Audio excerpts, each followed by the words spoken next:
Sudah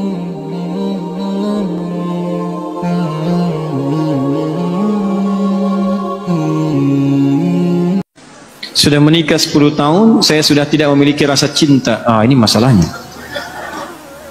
Saya sudah tidak memiliki rasa cinta pada suami saya. Karena suami saya setiap nyelesain masalah selalu kasar, menghina, bentak, bahkan mukul, lempar barang ke kepala. Tiap bulan pasti ada.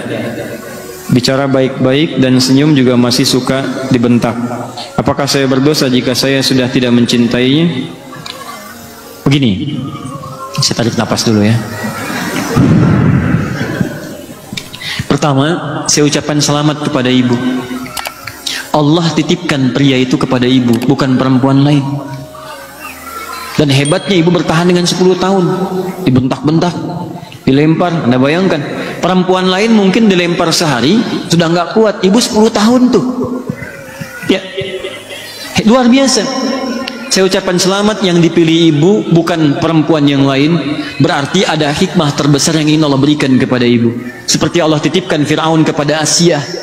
Karena yang kuat cuman Asia, yang kuat cuman ibu, bukan perempuan yang lain. Karena itu dititipkan kepada ibu, karena ada nilai-nilai kemuliaan yang tidak ibu bayangkan sebelumnya. Pertama, teman-teman sekalian, perhatikan sini. Rumah tangga itu bagian dari dakwah. Bukan sekedar dakwah biasa, tapi bekal untuk mencari kemuliaan akhirat. Lihat sini.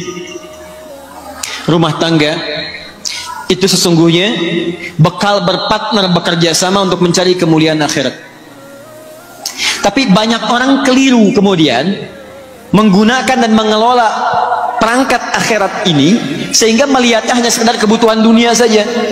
Maaf, baik suami atau istri kadang-kadang memandang kehidupan rumah tangga hanya sekedar untuk memuaskan kebutuhan pasangan, mengeluarkan hasrat cinta, mendapatkan kebutuhan dunia, cuman di situ saja. Padahal prinsip pertama ketika antum berumah tangga sudah turun ayat. Anehnya ayat itu sering dikutip di surat undangan. Yang paling aneh, yang diundang suruh baca, yang ngundang nggak baca. Quran surah ke-30 ayat 21. Wa min ayatihi an khalaqalakum min anfusikum azwajan litaskunu ilaiha wa ja'ala bainakum mawaddatan wa rahmah inna fi dzalika laayatin liqaumin yatafakkarun. Kalimat pertamanya inna. Awas. Wa min ayatihi, ayat. Jamak dari kata ayat. Apa itu ayat? Ayat itu diantara tanda yang mendekatkan seseorang kepada Allah Subhanahu wa taala. Jadi kita itu diberikan wasilah berumah tangga, tujuan pertamanya untuk membangun kedekatan dengan Allah, supaya semakin dekat dengan Allah. Jadi kalau ada orang berumah tangga tidak dekat dengan Allah, ada yang salah rumah tangganya, ada yang tidak tepat di dalamnya. Nah, menariknya, setiap pasangan itu nanti akan dipasangkan oleh Allah Subhanahu wa taala untuk saling membuat keduanya itu bisa mendekat kepada Allah Subhanahu wa taala. Ada yang tugasnya sampai selesai berumah tangga, salah satunya meninggal. Ada yang sampai pertengahan seperti Asia dengan Fir'aun. Asia ditugaskan oleh Allah berumah tangga dengan Fir'aun. Di antara dakwahnya ngajak Fir'aun, ayo mendekat kepada Allah, ayo mendekat kepada Allah. Apa yang diterima? Hardikan, siksaan, ancaman, yang terakhir eksekusi. Cuman Asia paham, yang ditugaskan kepada saya adalah bagaimana caranya saya mengajak suami supaya dekat dengan Allah. Hebatnya, Allah tidak akan pernah pasangkan seseorang kalau tidak memiliki tugas yang sejajar satu dengan yang lainnya. Artinya apa? Kalau suami dipasangkan kepada ibu sekarang, Allah yakin karena ibu punya kemampuan untuk menjalani itu. Makanya tidak dititipkan kepada perempuan yang lain. Apa yang ibu dapatkan dari situ? Bukankah dalam setiap makian ada kesabaran?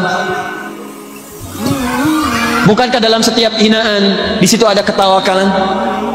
Bukankah sejak saat itu ibu rajin tahajud? Bukankah sejak saat itu ibu rajin berdoa? Ingat baik-baik, setiap interaksi suami dengan istri, di sana ada peluang pahala-pahala yang bisa didapatkan. Makanya kata para ulama, ketika Anda mendapatkan pasangan berlaku tidak menyenangkan, maka bersabar, itu yang pertama.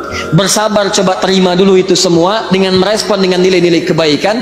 Cara meresponnya, bayangkan Allah sedang memberikan misi kebaikan yang melahirkan pahala yang banyak bagi Anda. Lihatnya pahala dulu. Ini poin pertama. Jadi kalau Anda sudah berpikir bahwa ini barangkali dititipkan kepada saya karena saya mampu dan ada misi dakwah di sini, barangkali Allah kirimkan yang seperti ini supaya saya mendapatkan pahala dalam kesan untuk mendapatkan surga saya. Kalau cara berpikirnya bukan berpikir yang maaf intimidatif, tapi berpikirnya pada yang positif, oh, Allah sedang menguji saya, maka Anda akan merespon dengan penuh semangat untuk memperbaiki diri lagi. Ini bagian yang pertama. Ya, ibu bukan orang pertama, karena zaman dulu pun sudah ada yang seperti itu. Ada. Ini kebalik, Bu, istrinya yang susah, suaminya sabar, dilayani. Ketika tetangganya mengadukan, ini kisah nyata. Ketika tetangganya mengadukan, kenapa engkau bertahan dengan perempuan seperti itu? Dia kan nggak baik. Langsung dia menyela. Akhil karim, berpikirlah yang mulia. Allah sudah dekatkan surga ke rumah saya. Kenapa engkau mencoba menjauhkannya?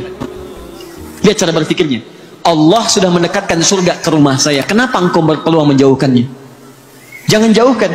Karena dia melihatnya ini sebagai surga saya nih.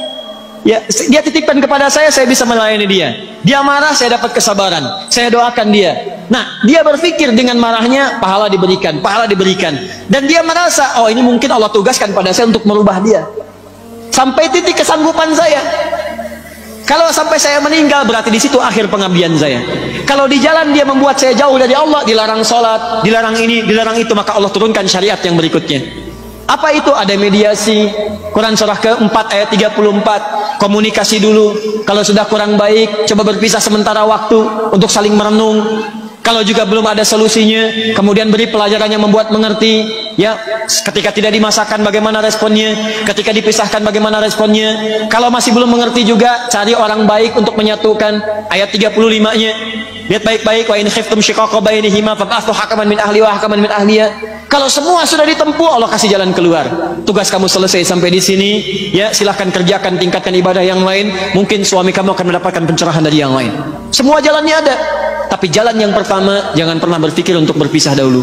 Cara berpikirnya adalah, mungkin bukan cinta yang Allah tugaskan kepada saya, tapi surga yang sedang Allah turunkan kepada saya. Kalau cara berpikirnya begitu, nyaman. Ada yang ditukar, Bu, suaminya, maaf ya, dibanding saya, wah masih ganteng tengkuis tuh lah pokoknya, ya. Istrinya cantik luar biasa, dibanding ibu masih cantik dia. Anda kebayang nggak? Jadi suaminya cantik luar biasa, cantik indah. Istrinya cantik. Gara-gara antum sih kenal Firaun. Ya. Istrinya cantik luar biasa, cantik, elok, indah. Kalau ditatap wajah tidak berpaling, mata tidak berkedip. Suaminya dibanding saya masih ganteng tengguis tuh. Ya nggak usah pada diri sendiri, pokoknya jauh lah pokoknya. Anda tahu apa yang terjadi teman-teman? Tiba-tiba suaminya bertemu dengan istri sudah dandan tuh. Lihat cara berkehidupannya. Dia layani sepenuh hatinya, baik. Begitu melihat, bengong begini. Tiba-tiba istrinya berkata, sayang, kamu kenapa? Ya zauji madzabik. Kamu kenapa? Kata suaminya, aku bersyukur Allah titipkan perempuan cantik engkau dalam kehidupanku, sehingga aku tak mampu berpaling darimu. Masya Allah.